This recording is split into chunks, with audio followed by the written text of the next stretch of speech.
নমস্কার সবাইকে, হাসিখুশি পরিবারের নতুন একটি ভিডিওতে তোমাদেরকে স্বাগত জানাই।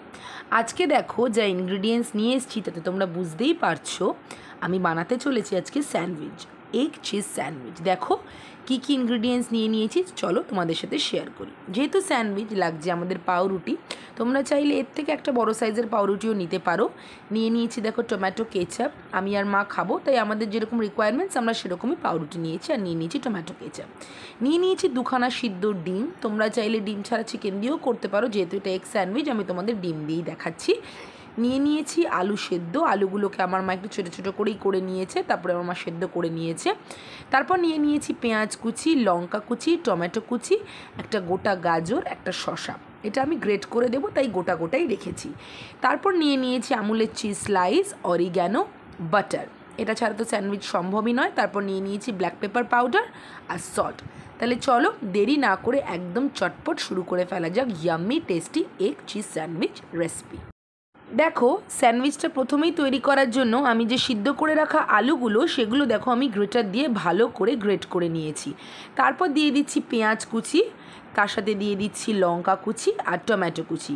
এইটাকে দিয়ে কিন্তু আমি এটাকে ভালো করে মিক্সড করে নেওয়ার জন্য এই কুচিগুলো নিয়ে নিয়েছি। এরপর দেখো যে গোটা গাজরটা ছিল সেই গাজরটা কিন্তু আমি ভালো করে গ্রেটারের সাহায্যে গ্রেট করে নিচ্ছি। তোমরা চাইলে কিন্তু একদম ছোট ছোট স্লাইস করে মানে কুচি কুচি করেও কিন্তু গাজরটা দিতে পারো, তাতেও কিন্তু খেতে মন্দ লাগবে না। গ্রেটার দিয়ে গাজরটা গ্রেট করে নেওয়ার পর তারপরে দেখো যে ডিম সিদ্ধটা ছিল ওটাকে আমি কুচি কুচি করে কেটে নিয়েছি। কেটে কিন্তু ওই পুরটার মধ্যে কিন্তু আমি ওটাও অ্যাড করে নিচ্ছি। তারপর দেখো আমি শসাটাও গ্রেট করে নিয়েছিলাম, হয়তো ক্লিপিংসটা ওটার মধ্যে অ্যাড হয়নি, যাই হোক। তারপরে আমি ওই পাউরুটিগুলোর মধ্যে একটা পিঠ ভালো করে টমেটো কেচাপ দিয়ে মাখিয়ে তারপরে কিন্তু যে পুরটা বানিয়েছিলাম সেই পুরটা এরকম করে দেখো দিয়ে দিচ্ছি। ভালো করে যতটা তোমাদের ইচ্ছা সেরকম পুর দেবে, কিন্তু অতিরিক্ত দেবে না, তাতে করে কিন্তু স্যান্ডউইচের সাইড থেকে পুর বেরিয়ে যেতে পারে।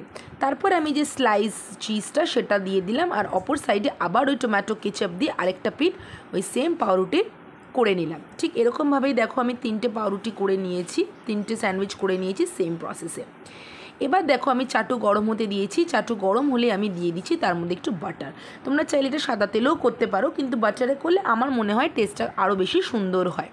দেখো বাটারটা গরম হয়ে গেলে কিন্তু আমরা এবার কি করব, আস্তে আস্তে ওই যে স্যান্ডউইচটা সেই স্যান্ডউইচটা কিন্তু আমরা চাটুর উপরে দিয়ে দেবো, দিয়ে ভালো করে সেঁকতে লাগবো। দিয়ে অপর পার্টটাও কিন্তু আমি বাটার দিয়ে ভালো করে মানে ফ্রাই করে নেবো আর কি।